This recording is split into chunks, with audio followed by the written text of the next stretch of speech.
ஹாய்ங்க. Morning routine பார்த்துடலாமா? Morning ஏஞ்சி fresh ஆகிட்டு கோலம் போட்டாச்சு. கோலம் போட்ட நெக்ஸ்ட்டு நம்ம வாக்கிங் தானே போவோம். வாக்கிங் வந்து பார்த்தா 2 கெஸ்ட் இருந்தாங்க. பிஸ்கட் சாப்பிட்டுட்டு விளையாண்டுருந்தாங்க.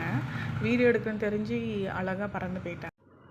நெக்ஸ்ட் வந்து வெயிட்லெஸ் ட்ரிங்க் இன்றைக்கி என்னன்னா சியா சீட்ஸ் தாங்க. அதுலேருந்து ஒரு ஸ்பூன் எடுத்து தண்ணியில் மிக்ஸ் பண்ணி ஒரு 10 மினிட்ஸ் வந்து விட்டுறணும். அதுக்கப்புறம் தான் எடுத்து குடிக்கணும். அதை குடிச்சிட்டு இன்றைக்கி பிரேக்ஃபாஸ்ட் பார்த்துடலாம். இன்றைக்கி பிரேக்ஃபாஸ்ட்டுக்கு என்னென்னா திணை பொங்கல் தான். அதில் வந்து ஒரு 3/4 கிளாஸ், சின்ன கிளாஸில் 3/4 கிளாஸ் வந்து திணை எடுத்துக்கிறேன்.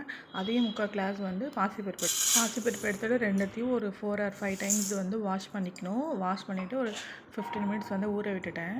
ஊற வச்சுட்டு குக்கரில் போட்டு அதுக்கு தேவையான தண்ணி வந்து இப்போ நான் ஒரு கிளாஸ் எடுத்துருக்கேன்னா அதுக்கு ஒரு கிளாஸுக்கு 4 கிளாஸ் தண்ணி ஊற்றிருக்கேன். திணை அரிசி சீக்கிரம் வெந்துடும். பாசிப்பருப்புக்காக தான் அந்த தண்ணி. அண்ட் சால்ட்டு போட்டுட்டு குக்கரை மூடி வச்சுட்டேன். நெக்ஸ்ட்டு குக்கரை மூடி வச்சுட்டு ஒரு 3 விசில் விட்டாச்சு. நெக்ஸ்ட்டு தாளிக்கிறது தான்.